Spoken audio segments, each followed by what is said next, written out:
Marcus Rashford transfer hint, or latest transfer hint, is what you're going to be discussing in here onto the Rokani Media Football. And how are you guys, and where you watching us from? I go by the names of Rokan David. Smash the like button, comment and share. If at all you're watching us for the very first time, endeavor to subscribe to this channel. And guess who is talking about this transfer? It's all about William Gallas. You know, he's a former player that went ahead to play for Arsenal and left Arsenal in 2010, and then a year later Mikel Arteta signed for Arsenal in 2011 as a player at Arsenal, and he later became the captain for the side of Arsenal.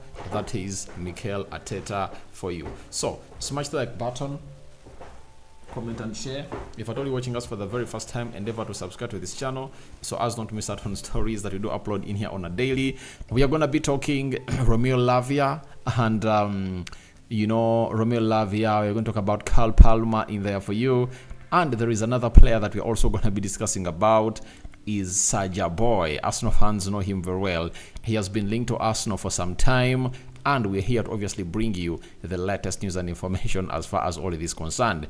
We are going to be streaming for like 30 minutes. We're not going to be here for long, just 30 minutes of a stream, and then call it a night, and I let you go to bed. I had promised this live, and I was like, if at all I don't live stream, you know, these people will be like, Rokan is taking us for a joke, and I don't want people to really feel like I'm taking them for a joke.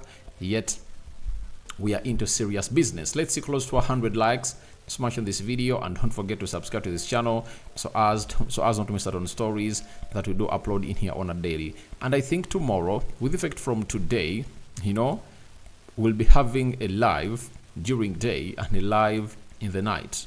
I think it will make huge sense to you, the viewers of this channel. Now, Marcus Rashford has been one of those players that was linked to Arsenal, a transfer that I felt it was not gonna happen. I told you it was not gonna happen, and I don't think that Arsenal can really go ahead to spend time to sign Marcus Rashford, because for me, sincerely, I told you I don't see where Rashford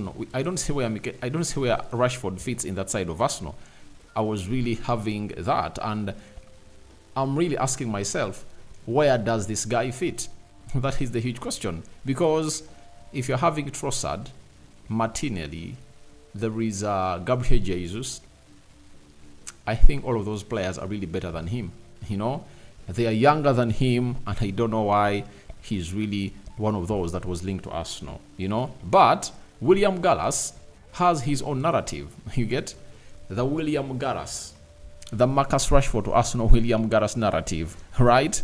It says there will always be quality players who are interested in signing for Arsenal, Chelsea, but we have to ask if Rashford would want to leave Man United. So he's like asking, would he want to leave Manchester United? I'm going to come out and really answer that question. And then he said, nobody knows the reason. Maybe he has a problem with Erik ten Hag. If he leaves, then Rashford could stay. A player like Rashford, we want to see the exciting young player who broke through on fire, running everywhere and scoring beautiful goals. He had a lot of commitment then as well. Now he's not the same player. Maybe injuries have been a problem, and another club for a fresh start could be the right option, and Chelsea could provide this. I think he was saying, and Arsenal could provide this. So the big question starts in flow, that does Marcus Rashford want to leave Manchester United? I think as a player, he doesn't want to leave. But do the fans want him out? There is a 60% fan base of Manchester United that believe Marcus Rashford is not going to be the player that we thought he's going to be. And for me, you know my stance on Marcus Rashford. Every time I would always say he should leave. Why? Because if he doesn't leave the club of Manchester United, he's obviously destabilizing the growth, you know, of Alejandro Garnacho. If Rashford comes in next season to obviously do the needful, I tell you, Garnacho is going to be affected a little bit. And you saw to it that last season when Garnacho came into the team, Rashford was on fire. And this time round, when Rashford never represented, Garnacho came up and really showed up. So, for his price that he's going to cost, I'll be 100% willing to sell him, because They are calling in for, PSG was paying close to 70 to 80 million pounds. You understand? And if a Man United, Marcus Rashford is a born and bred player, a born and bred, of Manchester. He's pure profit. Get the 60, 70 million pounds, match out and really take it to the next level. You understand? I don't really hesitate when I'm obviously holding money for Marcus Rashford, because he is a player that I believe has going to hit his ceiling. I don't see anything that Marcus Rashford is going to do that hasn't going to hit to do in the game of football. He dilly-dallies in the game, and when they talk about a fresh kickstart, maybe he needs another manager to obviously awaken him.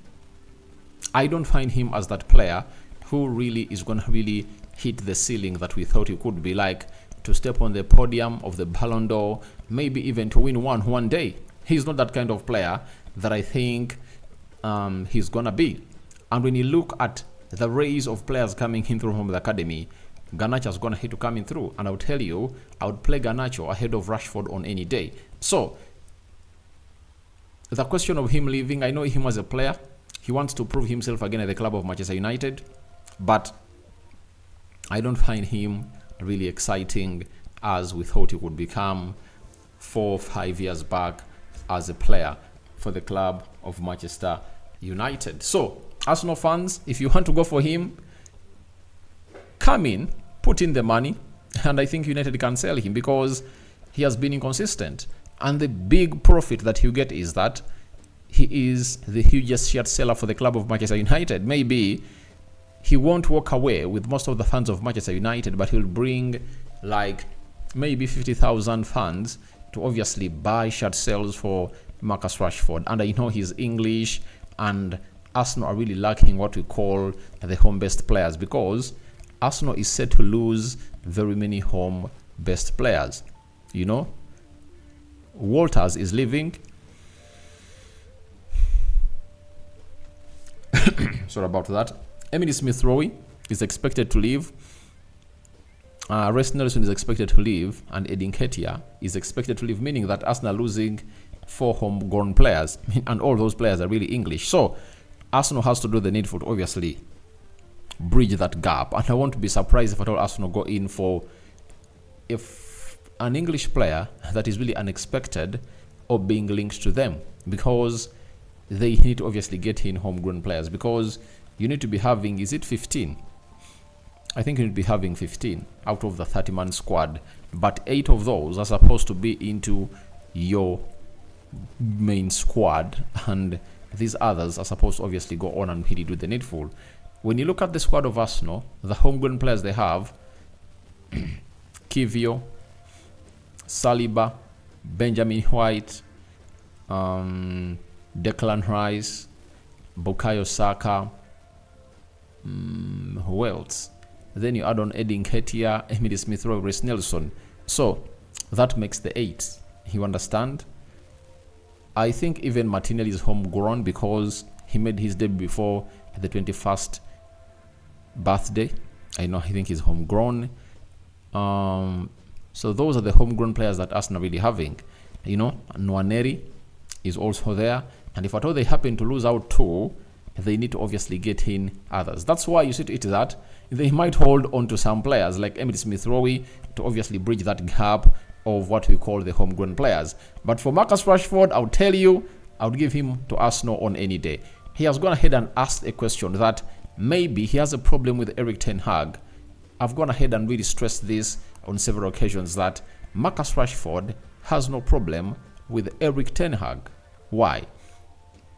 Erik ten Hag is the manager that has gone ahead to obviously defend him in his bad form. Remember last season, who took him to score the number of goals that he had never gone ahead to score in a season? It was Erik ten Hag. You get? Meaning that Erik ten Hag improved Marcus Rashford into a player he was last season. And for him not to obviously get back to where he was last season, it's up to him and his own personal life. His mentality was not right this season, and I don't know exactly what we went ahead obviously go into his game. But I think Ten Hag did his job as a manager for the club of Manchester United, but I don't really downplay that Mikel Arteta can obviously be that manager to obviously get something special from Marcus Rashford. He might be the manager that can get Marcus Rashford back to where we deserve him to be. But when you look at the congestion at Arsenal, Rashford, Martinelli, Trossard, oh my God. How can it really be? How can it really be? I saw some Arsenal pundits talk about Marcus Rashford being a better player when it comes to leading the line. I was like, have you seen Marcus Rashford lead the line? He's very wasteful. He'll score you goals, but he'll miss on the vast majority of chances that you create. When you look at Arsenal, it's not that side that is going to hit to be creating in very many chances for their number 9. That's written all over the wall. And if you're really having a person who is not that clinical, then he's not going to obviously produce to the levels. So that's why I've always gone ahead to advise Arsenal fans that you should obviously be happy when you talk about players like Benjamin Sesko, because Benjamin Sesko is one of those that you obviously understand is going to come in through to put in a shift in there for you. You understand? And Marcus Rashford, you bring him at Arsenal, I don't see him really giving you the best that he'll ever really put out. I don't know who is really gonna really get him into the mix to really get back. Maybe a new start at a different club at Arsenal, a club with a different mentality that will obviously give him a new edge of competition, might obviously spark him off. But I don't see Arsenal spending that amount of money on Marcus Rashford. Where he plays best, they're really having very many players that have gone ahead to play there. Look at Trossard last season. I think he had 17 goals in the entire season. You understand? So Martinelli, we are expecting him to obviously get back to where he deserves to be as a player. So we cannot come here and really talk about this guy that he's not gonna get back to his best. But the question is, consistency is what makes a player long live at clubs like those. And I don't think that Arsenal fans will obviously give him the patience that he deserves. You saw it on Kai Havertz. He was not really loved by the fans, not until he proved them wrong. And if I told Marcus Rashford goes there, he'll be like not given what he really deserves in as far as support. Because if he plays 10 games not playing well, they'll be like, he should go back to Manchester United. You get? So I'm waiting to see how that pans out. And if I'm at Manchester United, I'll let him go. And I'm having Gian Molecule, let him go. And thank you, my boss. All right. Thank you for waiting in through. So United should release Marcus Rashford and Arsenal takes him over. Arsenal fans, are you okay with Rashford coming that side? I'm having Shaquille Gailey. He says, take Rashford. I think he's a great player. He just needs some motivation around him. You people, Arsenal, they tell you when a crocodile is telling you what is behind the sea, then you cannot obviously come out and really say no to it. Marcus Rashford, when he was playing in to get a new contract, do you know what he did? He scored 30 goals.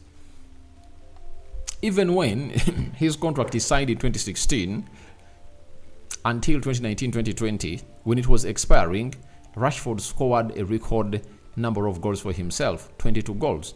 You understand? And he never, obviously, continued for the next two seasons. For the next season, he scored 21, went ahead to shrink, and raised back when Erik ten Hag was back. So, inconsistency is part of him. And the salary he earns, to get him out of Manchester United, you have to obviously promise him that you're going to be paying him 300 grand at Arsenal. And remember, the highest paid player at Arsenal is Bukayo Saka. He earns close to £290,000 a week. You bring in Marcus Rashford, you pay him £300,000 a week, he doesn't really outperform, it will really be very ridiculous. And people like Saka will be like, why aren't you really getting us more money, And remember what Arsenal did when they brought in Willian. Though he was a free agent and they gave him £300,000 a week, when he really downperformed in that game in that team of Arsenal, they terminated the contract and let him go back to Brazil because it was not making sense. And for Marcus Rashford, it doesn't make sense. And Arsenal fans might really want him, but for me, it's a transfer I wouldn't advise any Arsenal fan, obviously. That's why me as a fan of United, I'm like, all right, get us 70 million pounds. We go to we go to Inter Milan and sign Rafael Leao. Because for that amount of money, you get in Rafael Leao or Kvaratskhelia, one of the two. That's why I tell you that if I'm Arsenal, all I go for is Kvaratskhelia or Rafael Leao if at all I'm in need of a left attacking midfielder to obviously add more quality to my team. I really understand that there are few English players in the market that can do that job. Anthony Gordon cannot leave Newcastle. Which other English forward is really great? On the left, the others, Jack Grealish. For me, I think Jack Grealish hasn't going to live up to the occasion. So, Arsenal fans and Marcus Rashford, I wish you all the best. Then Gail says Arsenal need two big signings, a midfielder and a forward. And I'm still insisting for the forward, however much Benjamin Sesko is a work in progress, but he can obviously come in through and do the job.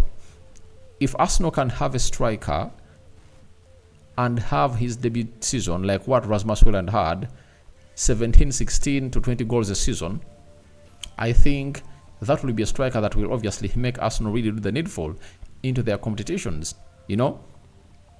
But even Alexander Isak is great as a center forward, but I would prefer Benjamin Sesko. Out of the strikers in the world market right now, Benjamin Sesko is the deadliest, I tell you.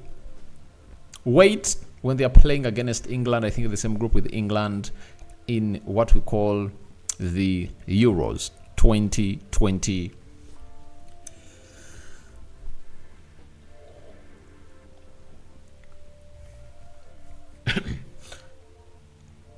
In the Euros, sorry about that, in the Euros 2024 that are going to be played in Germany, keep an eye, keep the tabs onto that guy. You are going to enjoy what he puts up. Then Shaquille Gale says, can't wait for the season to start again. Martinelli and Jesus and even Zinchenko, well, impressed this season, or impressed this season. For Zinchenko, he's one of those players that is not going to get in ample playing time at Arsenal. You know, Arsenal is looking in for a left back, and I've got to hit obviously coming through to land onto one Feyenoord left back. Arsenal looking at story coming up anytime from now onto this channel. You understand? Then for Jesus, all Jesus has to do is to keep fit. That's what he has to do. He has to keep fit. In anything Jesus has to do, he has to see that he really keeps himself fit to obviously get to these levels. Martinelli, he needs to rediscover his threatening quick foot. That is it. He was really very ashamed this season, and I tell you what, he couldn't obviously make it to even half of the goals he did last season and assists. That is really very worrying. Then Carl Palmer on Romeo Lavia. He has come out and really said the following.